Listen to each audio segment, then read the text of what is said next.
Yeah చూడండి, అక్రమమా సక్రమమా భార్య పేరిట 25 ఎకరాలు యాచారం మండలం కొత్తపల్లిలో గుర్తింపు, ఇంకెన్ని ఉన్నాయోనని అనుమానాలు, దర్యాప్తు చేయించాలని ధరణి భూ సమస్యల వేదిక డిమాండ్ అంటూ ఒకరిని చూస్తా ఉన్నాం.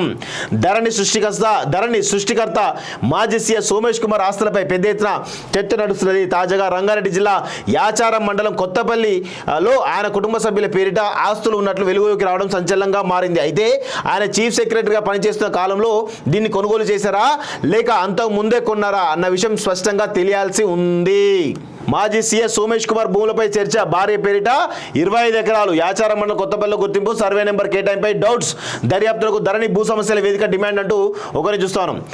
సో మొత్తానికైతే తాజాగా రంగారెడ్డి జిల్లా యాచారం మండలం కొత్తపల్లిలో ఆయన కుటుంబ సభ్యుల పేరిట ఆస్తులు ఉన్నట్లు స్పష్టమైంది. అయితే వాటిపైన పలు అనుమానాలు వ్యక్తమవుతున్నాయి. ఆయన చీఫ్ సెక్రటరీగా కొనసాగిన సమయంలో కొనుగోలు చేశారా అంతకు ముందే కొన్నారా అన్న విషయం స్పష్టత రావాల్సి ఉంది. కానీ సోమేష్ కుమార్ రెరా చైర్మన్గా కొనసాగారు. అదే రెరా డైరెక్టర్గా పనిచేసిన బాలకృష్ణ సంపాదన కళ్ళు బయర్లు కమ్మేట్లు చేసిన విషయం తెలిసిందే. 100 కోట్ల ఆస్తిని కూడబెట్టారు. వీరిద్దరూ ఒకే సందర్భంలో రెరాలోను కొనసాగడంపై అనుమానాలు వ్యక్తమవుతున్నాయి.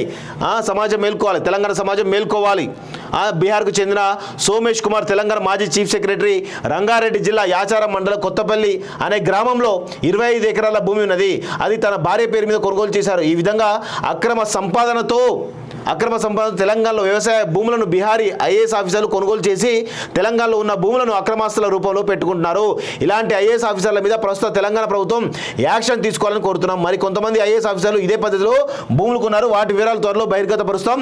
భూములు కొన్న విషయం మాజీ చీఫ్ సెక్రటరీ సోమేష్ కుమార్ ఢిల్లీలోని డిఓపిటిలో వివరాలు అందజేయలేదు. ఇది నేరం అంటూ ఒకరిని చూస్తూ ఉన్నాం. సో చూడండి, ఇదంతా కూడా చాలా పెద్ద ఎత్తున 25 ఎకరాలు ఉన్నాయట. ఇగో వాళ్ళ భార్య సోమేష్ కుమార్, ఈయన పేరు కనబడుతుంది కదా, సోమేష్ కుమారు, ఇంకా వాళ్ళ భార్య పేరు ఇది.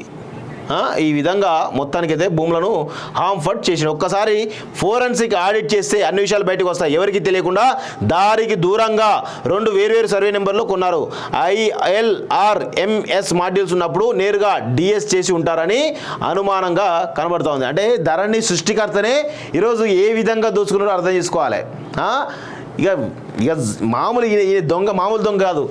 బిస్కెట్లకే 2 కోట్ల రూపాయలు వెచ్చించినటువంటి దొంగ ఈ సోమేష్ కుమార్. ఈయన పట్టుకొని ఈరోజు పెద్ద ఎత్తున కేసీఆర్ వ్యవహారం నడిపిండు. ఈయన చేసినటువంటి దుర్మార్గాలు ఇవి. ఇట్లాంటి వాళ్ళను రేవంత్ ప్రభుత్వం, దయచేసి రేవంత్ రెడ్డి గారు ఇట్లాంటి వాళ్ళు ఒక్కరిని శిక్షించాలి. వాస్తవంగా ఒక్కరిని లోపలేయాలి. వేస్తే ఇంకొక ఐఏఎస్ ఆఫీసర్ ఎవడు కూడా ఈరోజు కనీసం అక్రమాలు చేయడం విషయం కూడా గుర్తుపెట్టుకోవాలి. ఇంత దారుణమా? కనీసం డిఓపి ప్రతి ఆస్తులు అవన్నీ లెక్క కూడా డిఓపిటికి ఇవ్వాలి. కానీ ఇది ఎప్పుడూ ఏందో తెలియాల్సిన అవసరం ఉంది. ఖచ్చితంగా బయటికి రావాలి. వివరాలను బయటకు వస్తే వీళ్ళ పని కథమవుతుంది. వాస్తవంగా చెప్పాలంటే విచారణ జరగాలి వాళ్ళ మీద.